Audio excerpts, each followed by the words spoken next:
Magandang hapon po sa lahat-lahat, sa mga kaibigan kong espiritual, mga bro, mga sis. Magandang hapon. Magandang hapon din sa lahat ng aking mga followers at walang hindi nagsasawa na magsuporta sa akin. Magandang hapon sa inyong lahat. Yun,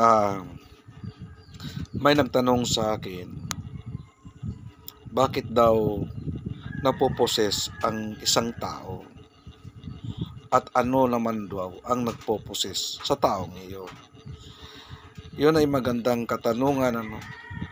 Kasi sa akin kasi, hindi ko lang po alam sa ibang mga nanggagamot, spiritual, yung nagpoposes o nagpapasanib. Sa akin kasi yan, una kasi yan, espiritu. Yung mga espiritu na pumanaw na hindi pa nila oras, yung nagbikti, yung nagpagkamatay, yun, may tendency rin yun na mag-aano sila sa isang tao, parang ipoposes ang tao, parang meron silang ipapakot, ganon. Meron naman pong cross spirit. Ibig sabihin ng cross spirit, yung nadidisgrasya sa mga sasakyan, sa motor na hindi pa kanila oras. Yun ang mas medyo may kadelikado kasi nga meron yung parang humihingi sila ng hostisya, o ang iba dyan ay humihingi ng kasama. No, kunwari meron kang kamag-anak na namatay sa curve na daanan at meron wala pang isang taon ay merong nadisgrasya doon. Ibig sabihin nun, talagang humihingi siya ng makakasama. Ngayon, so dalawa po yun, espiritu na nagpakamatay at saka espiritu na disgrasya. Yon. Pangatlo, yan ang yung mga elemento. For example, duwende, kapre, maligno, engkanto, diwata. Yan naman ay mga falling angel dito sa lupa na hindi nakikita ng isang normal na tao. Kaya sila nagpoposes o nagsasanib sa ibang tao. Example, ikay nagustuhan ng isang engkanto o ikaw ay isang diwata.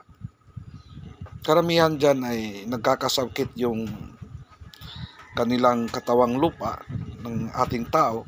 Yung katawang lupa natin nagkakasakit dahil meron sa ating gumagambala, lalong-lalo na sa gabi. Parang binabangungo tayo, parang mayroong nagadagan sa atin.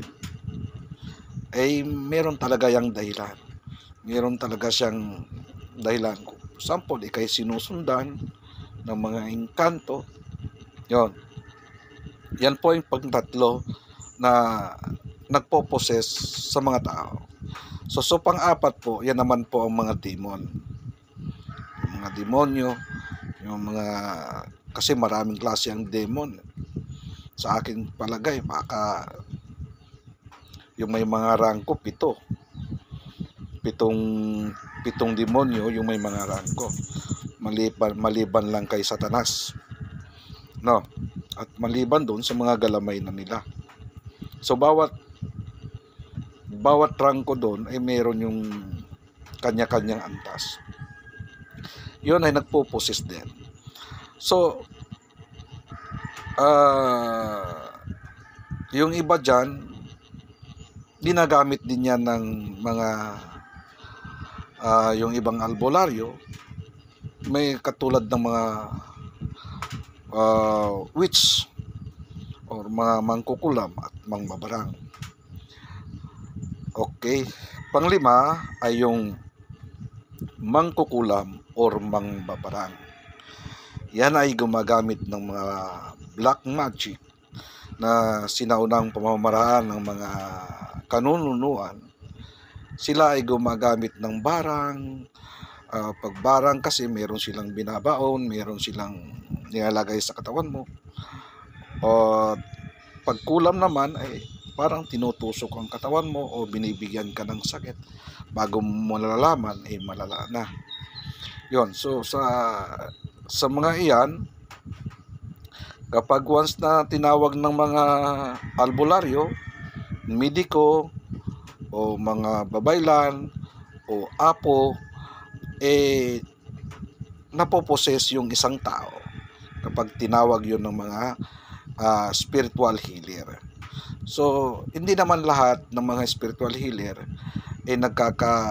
marunong tumawag ng mga elemento, mga engkanto, kaluluwa, or kaluluwa ng mga babarang at kaluluwa ng mga mangkukulam. Yon. Harinawa po, maliwanag po sa inyo.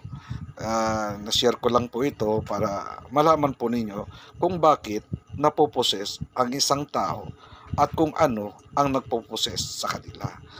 Okay po. Yung isa pa naman, yung sinasabi nyo na espiritu na pumanaw ng inyong pamilya, meron dyan na nagpapakita, asahan nyo po yun. Hindi po yun espiritu ng inyong pumanaw na mahal sa buhay. Yun po ay isang demonyo.